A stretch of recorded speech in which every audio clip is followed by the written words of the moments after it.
Olá, seja bem-vindo a essa aula. Eu sou o professor Bruno Rodrigues e hoje nós iremos trabalhar temas integradores.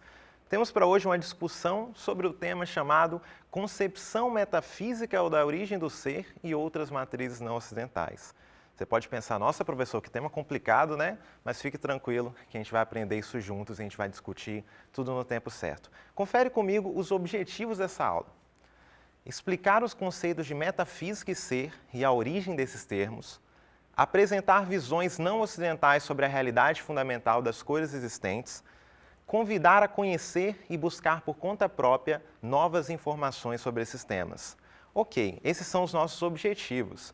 Então, novamente eu digo, não se assuste. Apesar desse tema parecer muito complicado, a gente vai trabalhar do jeito mais claro possível e a gente vai entender uma coisa de cada vez. Primeiro, vamos tentar entender o título dele, Concepção Metafísica da Origem do Ser. Para isso, a gente precisa entender o que é metafísica e o que é ser. Confere comigo lá no slide o que significa. Ser é um conceito difícil de definir, pois foi trabalhado por muitos filósofos que deram diferentes contribuições. Podemos definir como um termo genérico, usado para se referir a qualquer coisa que é, isto é, qualquer coisa que existe, pensando na sua totalidade. O que é uma metafísica ou uma filosofia primeira? Pressupõe a busca por compreender a realidade fundamental das coisas. Então, olha só, a ideia de metafísica, a ideia de ser foram ideias desenvolvidas primeiramente na Grécia. Como que isso aconteceu? Como que surgiu a filosofia que tem a ver com esses conceitos? A ideia é o seguinte, a história que a gente mais conhece sobre o surgimento da filosofia foi quando os primeiros gregos começaram agora a tentar entender o mundo à sua volta, não mais recorrendo aos mitos. Porque os gregos, quando você lembra de Grécia Antiga, é muito comum você lembrar, por exemplo, dos mitos gregos. Lembrar lá de Hades, Zeus, Poseidon, lembrar de uma série de deuses que são conhecidos pela literatura, pela mitologia, que são explorados em filmes, etc. Então, o que acontece? Lá na Grécia, a ideia que a gente mais tem sobre a filosofia, a história padrão sobre o início da filosofia, foi isso, que na Grécia, quando as pessoas agora, os primeiros filósofos foram aqueles que se dedicaram a tentar compreender o mundo à sua volta, não mais apelando aos mitos. E esses conceitos de metafísica e ser estão vinculados a essa ideia de você tentar entender a totalidade das coisas existentes. Tentar entender o ser é tentar entender tudo que existe. Mas aí a gente tem que fazer algumas observações importantes. Confira comigo lá no slide. Raiz grega, observe. Durante muito tempo se admitiu que metafísica, filosofia e pensamento racional eram produtos exclusivamente gregos. E, por isso, apenas o povo do Ocidente, herdeiro da cultura helenística, era capaz de desenvolver algo nesses campos. Porém, hoje já se admite que existe filosofia e metafísica em outras culturas. Então, esse é um ponto muito importante da gente observar. Por quê? Durante muito tempo, as pessoas consideraram que filosofia, metafísica, ser, pensamento racional, sistemático, que um saber realmente equilibrado, realmente rigoroso, só existia a partir da Grécia. Durante muito tempo as pessoas pensaram desse modo. Durante muito tempo, as pessoas recusavam-se a chamar filosofia africana, filosofia oriental. Esses termos são termos recentes. Por quê? Era considerado que os outros povos, diferentes dos gregos, diferentes do povo europeu, lá que tem uma raiz grega, era considerado que eles desenvolviam apenas um determinado tipo de pensamento, vinculado sempre à religião e etc., mas nunca um pensamento racional, sistemático. Durante muito tempo se pensou nisso. Só que isso não é verdade. Hoje em dia já se admite que existe filosofia, existe pensamento, existe uma reflexão séria sobre a realidade das coisas fora da Grécia, fora da Europa, que teve a sua raiz de pensamento na Grécia. Então, existe uma vastidão de cultura, existe um grande leque de coisas que nós podemos conhecer, que também correspondem a um pensamento racional, um pensamento equilibrado e que merece a nossa atenção. Que a gente possa dar um olhar para esses povos, essas diferentes culturas, e assim a gente possa aprender também com essas outras culturas que a gente não conhece. Porque isso que é interessante, isso que é bacana, de você ter um mundo tão diverso, tão plural, é que o mundo, você tem várias pessoas, vários povos que pensam, raciocinam com uma lógica completamente diferente da nossa. E quando a gente começa a olhar para isso, para essas culturas, para esses povos, a gente consegue tirar lições para a gente. Então isso que é o bacana, e eu quero convidar você a conhecer um pouco mais sobre isso, a entender um pouco mais de outras culturas. Claro, aqui nessa aula a gente não vai fazer um conhecimento, não vai entrar, não vai se aprofundar completamente em outras culturas, porque isso exige muito tempo, porque as outras culturas, elas são extremamente ricas. Para a gente ter uma ideia, por exemplo, quando a gente fala de filosofia grega, quando a gente fala de filosofia que teve a sua origem na Grécia e a filosofia ocidental de modo geral que você aprende na escola. Só ali a gente está falando de 2.600 anos. Coisa assim que nas etapas de ensino nossa, a gente demora muito tempo para tentar aprender essas coisas. Quanto mais a gente tentar aprender a totalidade de uma outra cultura, uma outra lógica de pensar em apenas uma aula. Mas o objetivo dessa aula é justamente também que você seja instigado a conhecer novas culturas, a conhecer novas lógicas, novas maneiras de pensar, porque pode ter certeza que existem muitas lições que a gente pode aprender através dessas culturas. Antes eu queria também fazer um detalhe, observa ali comigo no slide, um conceito que a gente precisa entender. Ocidente e Oriente também está dentro do que a gente escreveu, também está dentro do título da nossa aula. Ocidente e Oriente, para além dos limites geográficos. Quando falamos de Oriente e Ocidente, a que nos referimos afinal?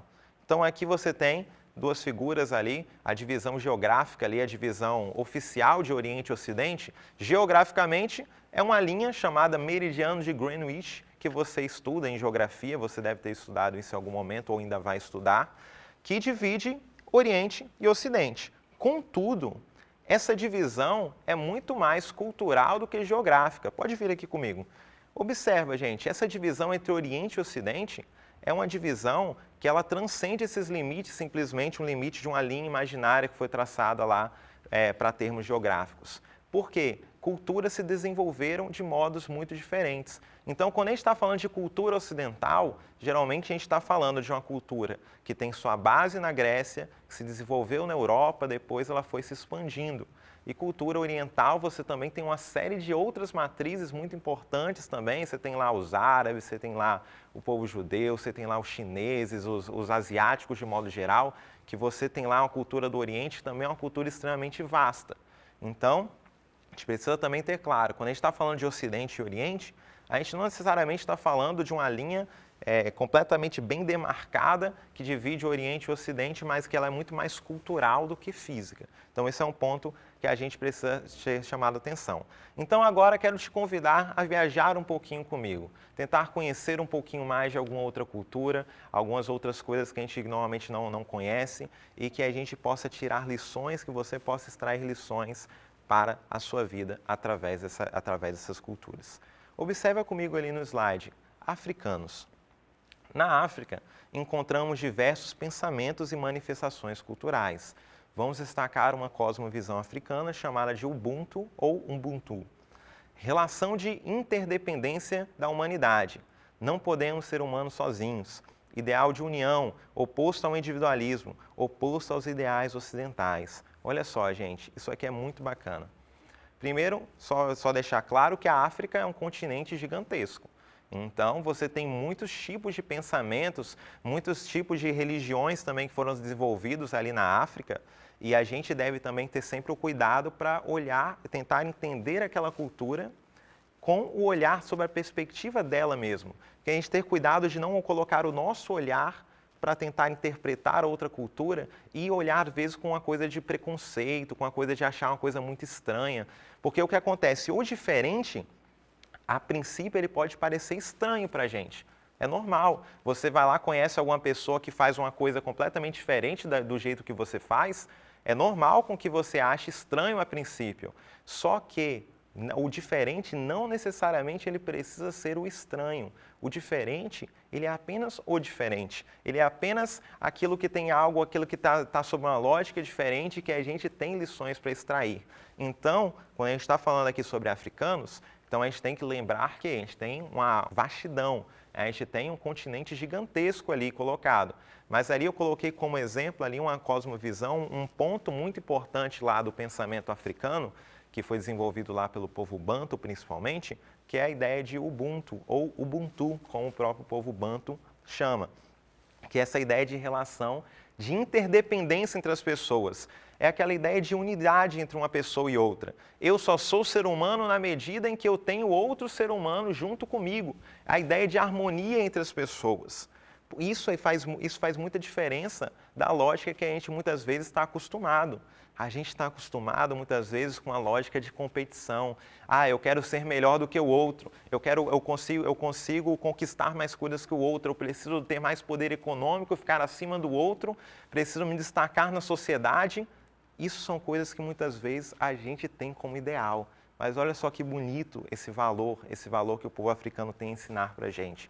Essa ideia de a gente tentar cooperar uns com os outros, uma ideia que muitas vezes a gente deixa perdida, a ideia de que a gente pode pensar numa comunidade.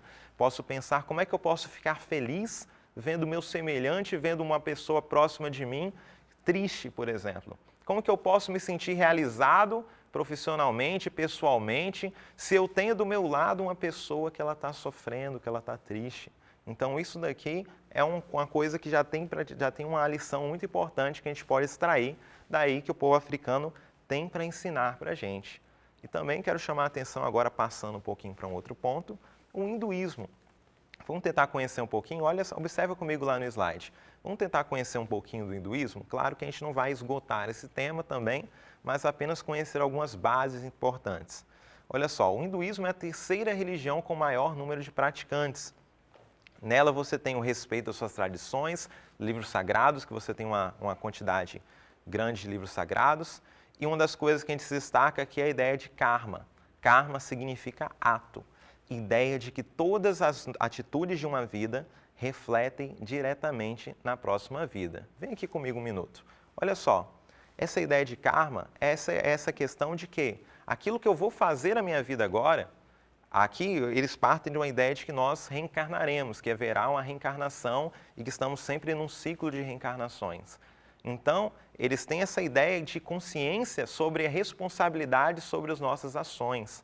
Então, o que acontece? Aquilo que eu estou fazendo hoje, eu posso gerar uma consequência para mim no futuro, numa próxima vida. Então, essa ideia de karma, que é importante aqui dentro do contexto do hinduísmo, que a gente tem uma lição também para refletir sobre a responsabilidade dos nossos atos.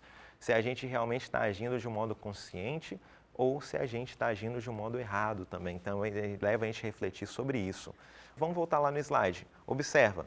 Reencarnação está vinculado a essa ideia de karma, e ele vai defender que isso está inclusive nos animais, nós poderíamos reencarnar em algum animal. A ideia de castas, que é a hereditariedade, hierarquia social, que eu já explico, e a sacralidade dos animais. Então, observe, esses conceitos eles estão bem vinculados. Então, na ideia lá do hinduísmo, eles entendem a partir de um sistema de castas, um sistema em que não há mobilidade social. É toda uma lógica diferente de pensar a sociedade, uma coisa que parece estranha para a gente.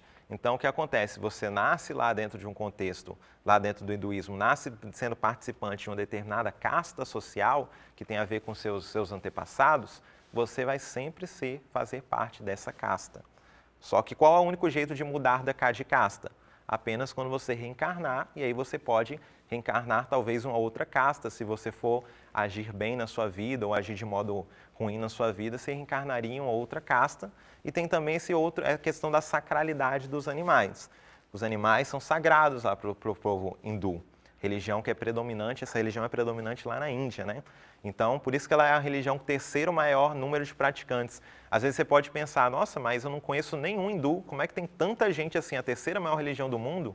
É porque na Índia também se tem uma população gigantesca também, fora os outros hindus também espalhados pelo mundo. Então, observe, vamos conhecer também um outro contexto que é o budismo. Então, observe, budismo, uma outra religião que a gente tem essa ideia de que Buda significa aquele que despertou do sono da ignorância. No budismo, Buda não é um deus, mas é um título de guia espiritual. Na vida não existe felicidade plena, velhice, doença, morte, são coisas que existem na vida. A reencarnação para o budismo é sofrimento. Ao enfrentar os sofrimentos da vida, o espírito pode atingir o estado de nirvana. pureza espiritual e chegar ao fim das reencarnações.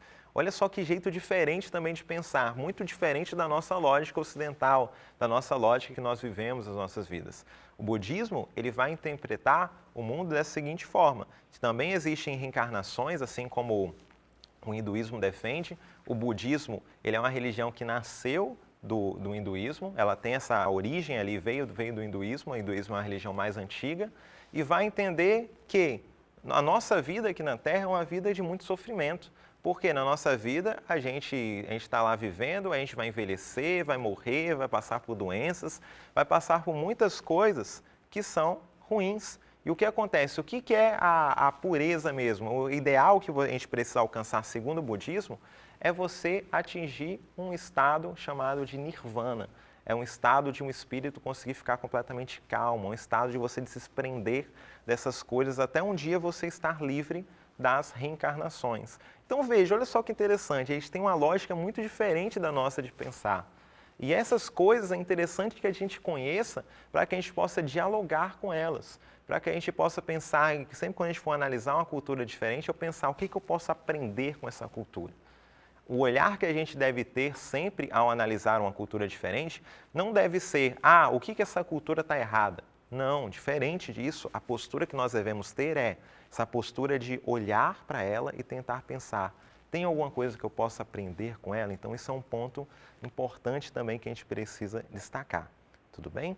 Então, passando também para conhecer mais uma corrente, mais um corrente de pensamento, é o confucionismo. Olha só, acompanha comigo lá no slide, o que é um famoso sistema filosófico chinês. Nele, vai defender a importância da família como base para um universo harmonioso, vai dizer que os céus e os antepassados são divinos, vai ter a ideia da regra de ouro, que eu já explico mas que é aquela ideia de que devemos fazer aos outros aquilo que gostaríamos que fizessem conosco. E não possui igrejas ou organizações de cultos. Então, observa, gente, confucionismo também é uma outra matriz, um outro jeito de você pensar, também vai defender uma coisa que o cristianismo, por exemplo, defende, que é essa questão da regra de ouro, que é uma coisa mais fácil da gente entender, que é aquela questão de eu fazer para os outros aquilo que eu gostaria que fizessem comigo. Então aqui, gente, a gente está tentando ver uma lógica de respeito aos confucionismos, eles vão ter a ideia de respeito aos antepassados, respeito aos pais, a base, a família vai ser uma coisa considerada muito importante. E olha só que interessante, é uma religião também que não possui, como eu mencionei, igrejas, organizações de cultos. Então, é uma religião que você não precisa necessariamente ir para algum lugar cultuar, mas é uma religião que cada um já faria domesticamente. Cada um na sua casa teria essa concepção e, só colocando um ponto importante, que eu mencionei várias vezes, o confucionismo como uma religião, mas é até mais do que isso. O confucionismo é um sistema filosófico chinês, é uma ideia, uma visão metafísica das coisas. Então, por isso a gente está entendendo aquilo que é o nosso tema da nossa aula. Quando a gente entendeu, agora tentando entender a completude do que a gente está discutindo, concepção metafísica do ser e outras matrizes não ocidentais. Aqui, então, a gente está tentando entender como que essa ideia de você tentar compreender a natureza, compreender o mundo, o universo de um modo completo, e aqui agora conhecendo matrizes não ocidentais, conhecendo outros modos de pensar diferentes do modo grego, do modo europeu, do nosso modo de pensar, do cristianismo que a nossa sociedade está muito acostumada, é tentar compreender esses outros métodos de pensar.